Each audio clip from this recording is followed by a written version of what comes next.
বিশৃঙ্খলা সৃষ্টি করতে হবে। আমি বিশৃঙ্খলা পছন্দ করি না, আমি যুদ্ধ পছন্দ করি, কিন্তু বিশৃঙ্খলা চাই না। আমাদের দেশে এখন বিশৃঙ্খলা চলছে। কতজনের কত বাড়ি ঘর ভাঙলো।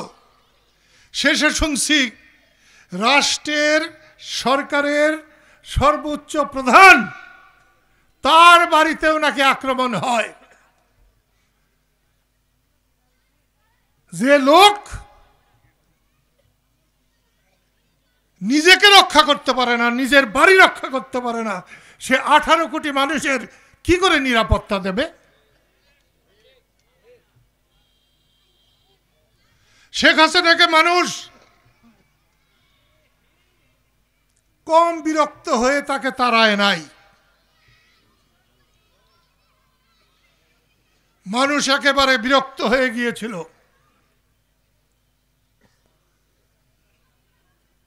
শেখ হাসিনাকে তাড়াবার ক্ষমতা এই 8-10টা বাচ্চা ছেলের ছিল না। বিএনপি পারে নাই, জামাত পারে নাই, অন্তর্ঘাত করেও পারে নাই, কিন্তু শেখ হাসিনার পতন হয়েছিল। আমি বিশ্বাস করি এটা আল্লাহর তরফ থেকে হয়েছিল। তিনি যে পরিমাণ অত্যাচার করেছেন, মানুষকে অসম্মান করেছেন, তার জন্য আল্লাহর তরফ থেকে তিনি পরাজিত হয়েছিলেন। কিন্তু 15-16 বছরে শেখ হাসিনা যা অত্যাচার করেছে, যা জুর জুলুম করেছে, ওই যে ব্যাটারি গাড়ি স্ট্যান্ড, সিএনজি স্ট্যান্ড, আরো অন্যান্য জায়গার থেকে যে পরিমাণ চান্দা উঠাইছে নৌকা মার্কারা, তার 4 গুণ 10 গুণ এই 12 মাস 14 মাসে অন্য দলেরা করেছে।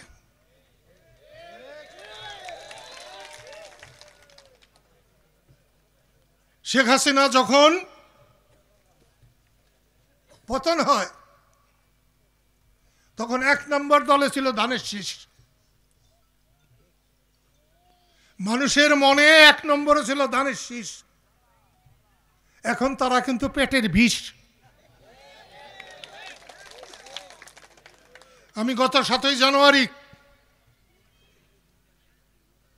আমাদের কৃষক শ্রমিক জনতা লীগের একটা বর্ধিত সভায় আমি বলেছিলাম, যে কারণে মানুষ বিক্ষুব্ধ হয়ে শেখ হাসিনাকে সরিয়েছে, ঠিক একই কাজ করলে বিএনপিকেও মানুষের ভুলে যেতে কষ্ট হবে না। তার জন্যে এখানে অনেকেই অনেক লাফালাফি করেছিলেন। আমি সব বিচার দিয়ে রাখি আল্লাহর কাছে, কারণ আমি আমার সারা জীবনে দেখেছি আল্লাহ ছাড়া কোনো মুক্তি নাই, উপায় নাই। আজকে খুব লাফালাফি করতেছে, তার নাম জামাত ইসলাম। জামাত ইসলাম একা ইলেকশন করে যদি 5টা সিটও পায়, আমি আল্লাহকে হাজের নাজের জেনে বলছি যে আমার রাজনীতি শিখা হয় নাই। লাফানো যেতে পারে, অনেক টাকা পয়সা আছে ওদের, কিন্তু মুক্তিযুদ্ধে যে অন্যায় করেছে মানুষের কাছে সত্যিকার অর্থে মাপ না চাইলে কোনোদিন জামাত বাংলাদেশের শাসন ক্ষমতায় যেতে পারবে না। এত অন্যায় করলে তারপরেও আল্লাহ যদি তার জন্য রাস্তা দেয়, তাহলে মানুষের ঈমান নষ্ট হয়ে যাবে না? যেভাবে মাপ চায় ওই মাপে কাজ হবে না। আল্লাহর কাছে যেভাবে কাঁদলে আল্লাহ কবুল করে, বাংলার মানুষের কাছে জামাতকে ওইভাবে কাঁদতে হবে, ওইভাবে মাপ চাইতে হবে। জানি আমার কথা তাদের তিতা লাগতে পারে, কিন্তু ওদের নতুন প্রজন্মের অনেককে আমি চিনি। মুক্তিযুদ্ধের এই অপরাধ তারা দেশের মানুষ মাফ না করলে আল্লাহ রাব্বুল আলামিনেরও মাফ করার কোনো ক্ষমতা নাই। আমি জানি না জামাত সবসময় উল্টা পথে চলে। যখন ব্রিটিশের কাছ থেকে ভারতের স্বাধীনতা এলো, আমরা যখন পাকিস্তান চাইলাম, আমি তো বিড়ি খাই না, কইতে আমার ভালো লাগে না, স্লোগানটা ছিল কান মে বিড়ি মুঁহ মে পান লড়কে লেঙ্গে পাকিস্তান, এই ছিল স্লোগান। কান মে বিড়ি মুঁহ মে পান লড়কে লেঙ্গে পাকিস্তান। সে সময় কিন্তু জামাত পাকিস্তানের বিরুদ্ধে ব্রিটিশের পক্ষে ছিল।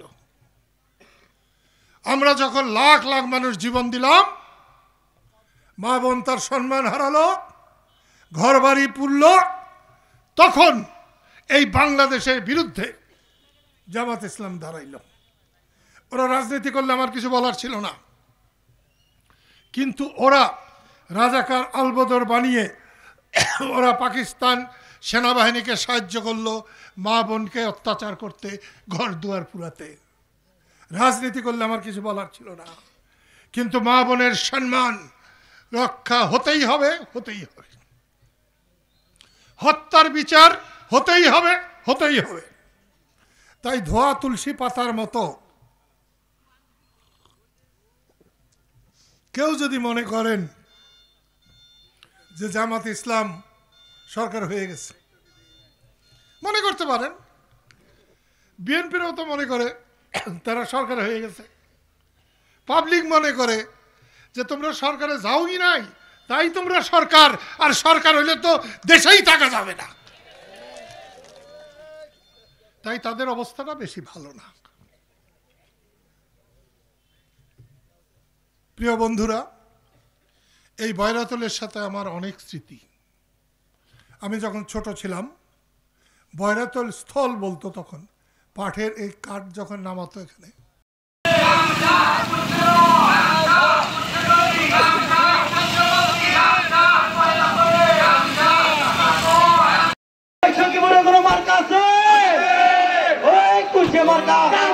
সবাই ধরো মুখে বলি জোর হয় নাকি আরো জোরে তালে তালে তাল মিলাই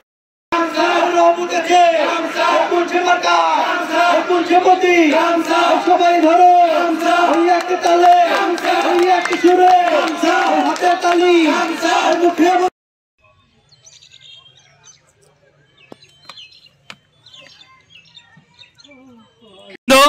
সবাইকে আমি সালাম জানিয়ে আমি দু চারটি কথা বলতে চাই।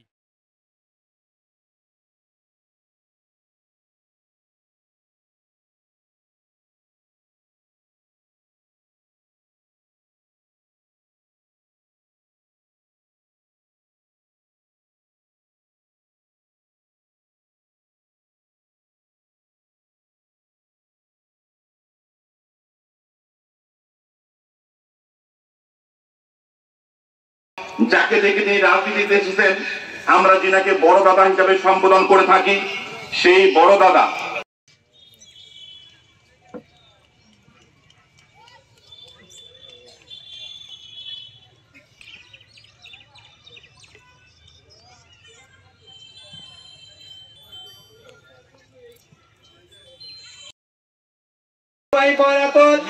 কৃষক শ্রমিক জনতা লীগের